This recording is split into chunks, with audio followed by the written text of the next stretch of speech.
Bron Johnson, Bron Johnson, LeBron Johnson. That's what I'm gonna call him from now on, LeBron Johnson.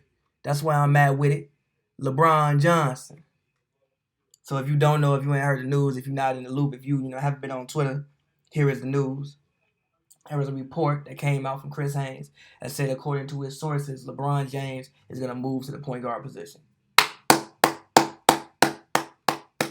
as he should.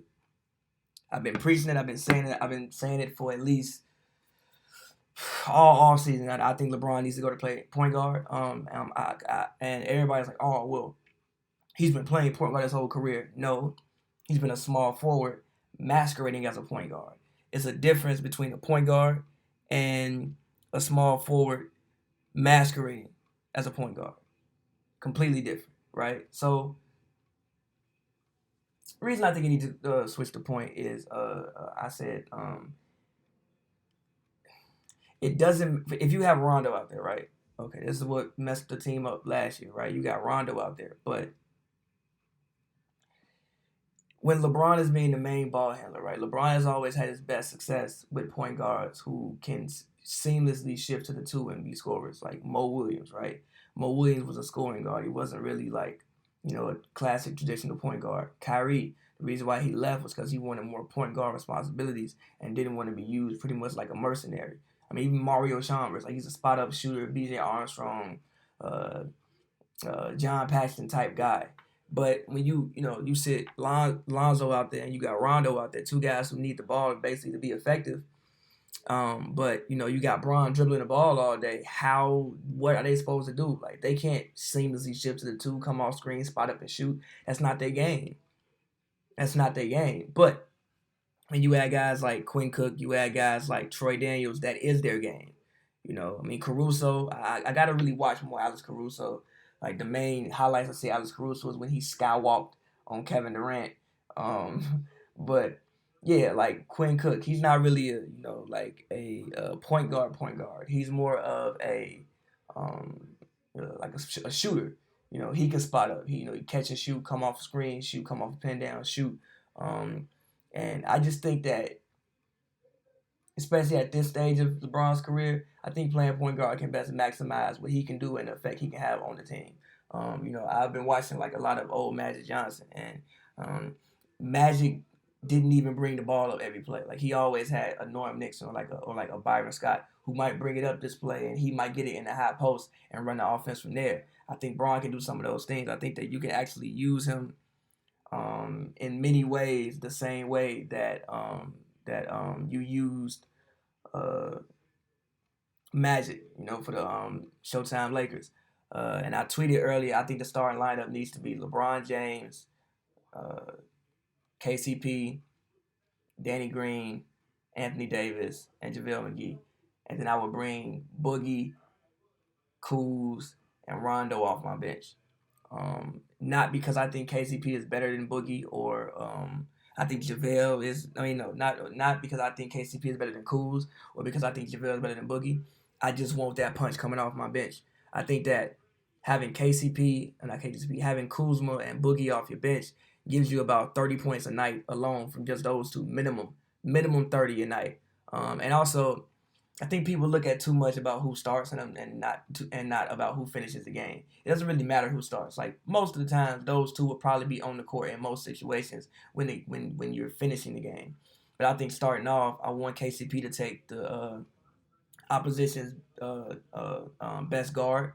Well, the point guard. I want KCP to take the opposition's point guard. Number one, he has a size advantage. He's 6'5". Pretty much on every PG in the league, he'll have the size advantage. Besides guys like De'Aaron Fox, maybe, who's like 6'5". But on a Steph Curry, a Dame Lillard, who else is in the West? On a Mike Conley, on most of these guys like that. Even who's in the East? On the Kyrie, on the Kemba. They're in the East, but on the Kyrie and Kemba, on a Kyle Lowry, he'll have the advantage pretty much size-wise, like I said, on every PG in the league besides like Ben Simmons and like De'Aaron Fox. So, and I hate the way people talk about KCP. Like, I don't think KCP is some superstar, but people act like that man is fucking Harold Miner. Like, he's not bad. It's just that some of his most memorable moments were hilariously Huff, and people just don't get those images out their mind. Like his biggest moment is probably when Kobe took his family and left the premises after he airballed the damn game winner against the Warriors. Those are what like people remember KCP for. But he's not bad. Like the man was going back to jail every night, shooting 35% from three, if I'm not mistaken. Putting up shooting like J.R. Smith numbers from three while he was in jail. So he's not a bad player. I like KCP. I like Danny Green starting at the two because I want to fortify my defense to start. Starting at the 3-2-3 or whatever, but he will guard my opposition's two guard.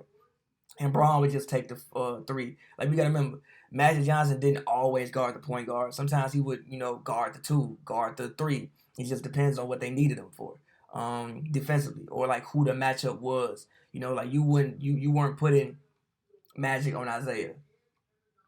And also it kind of like eliminates,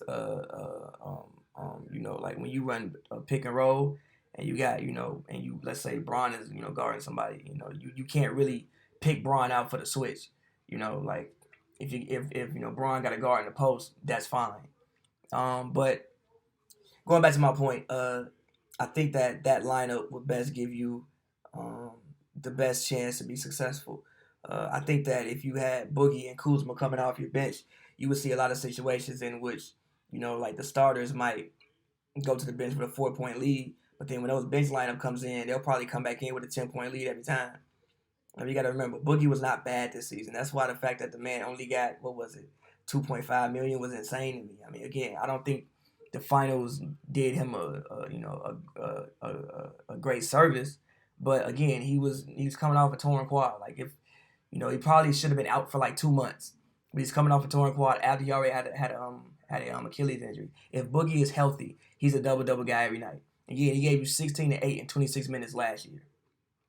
If you can get that same production and get 16 to 20 out of Kuz, again, like just because Kuzma starts on the bench doesn't mean that he can't play starter minutes. He can still play 31, 32 minutes a night coming off the bench. I mean, how many minutes does Lou Will play every game? Let me check it out for you guys. Let's see. Will stats.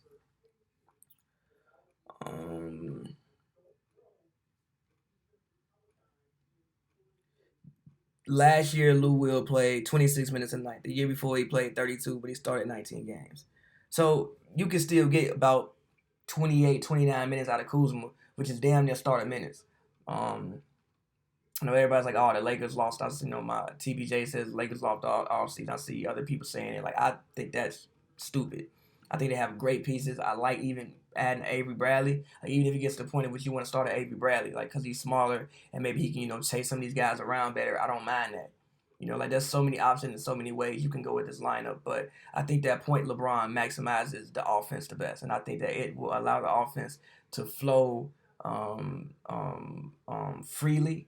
And I think it'll put everybody back in their natural position when LeBron is playing point guard instead of him being a forward playing out there with a point guard, but he's still trying to facilitate the offense. I mean, even if you want to put I don't think you should do this, but if you ran a lineup of it's not to start, just at some point in time in the game, LeBron James at point, Quinn Cook at the two, Bradley at the three, Kuzma at the four, and AD at the five.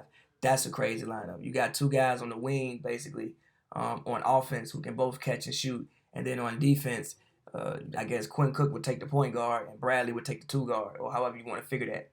And Braun could take the 3 or the 4 or whatever you want him to take. And Kuzma take the 3 or the 4 or whatever you want him to take. And AD can guard the center for a small amount of time. I know he doesn't like guarding centers for the whole game, but he can guard the center for 5 to 7 minutes. Especially guys like Bam Adebayo, Clint Capella. He can guard those guys. Now maybe not an Embiid, probably not, but a Montrezl Harrell, he can guard a Montrezl Harrell for 5 to 8 minutes. But yeah, man, I think this Lakers team is shaping up very, very nicely. I just wanted to talk to you about the news, LeBron James moving to point guard news. I think that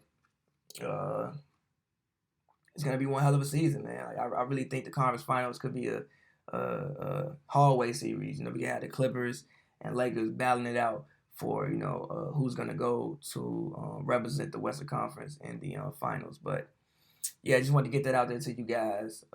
Pavy's Daily Takes. Appreciate the support. Make sure you check out the newest Hoops and Brews. One last thing. Russell Westbrook. I think he favors Miami the most. I like that. I know some people are talking about the Bulls. I don't like that for the Bulls. I don't think that you should trade for Russell Westbrook, especially at this stage in his career, unless you think you can put together a team better than what Miami, not Miami, but what the Thunder had those past 2 years. If you bring Russ to Miami with Jimmy, depending on who else they keep, realistically, you think, we got a better team than what that Thunder team had these last 2 years. I don't like Russ for the Bulls because I don't like, in my mind, because what I think of Russell Westbrook, you have to give up Lowry or Zach LaVine. And if you had to give up Lowry or Zach LaVine, and Russ really ain't coming to play with nobody. And if I can't bring Russ in and immediately contend like next year, like contend in the conference for at least conference finals, I'm straight on Russ. Reason being is he's 31, and again, I love Russ. He's 31 with his play style and his contract, right? I don't really want to take on that money unless I'm pretty sure that I can compete immediately. I think Miami would give him, at least that I see. Miami, I've seen the Bucks trade rumors floating around too, but if you're the Bucks, I mean, the team that you lost to is compromised. Like Kawhi is not in the conference. The team you lost to is gone. So if I'm the Bucks, I kind of just want to run it back. I don't think I really need to make a trade for a Westbrook right now. Now, maybe if you lose next year and you think that you can't get past Philly, I mean, obviously Russ wouldn't be there next year. You'd probably be where he's going to be, but I would understand it more. But if you're the Bucks, why am I panicking? Why am I making trades? Only team we couldn't beat was the Raptors. At least in our mind, we lost to the Raptors. The Raptors ain't there no more. So we think that, like we're the new favorites, basically. But again, I do want to say I do like the Russ to Miami move. Depending on who you, I mean, as long as you can keep Bam, I don't know how you would keep Winslow, but as long as you can keep Bam, I like that move for Miami. But yeah, Pavy's Daily Takes. I'm gonna get off of this. Talk to you guys tomorrow.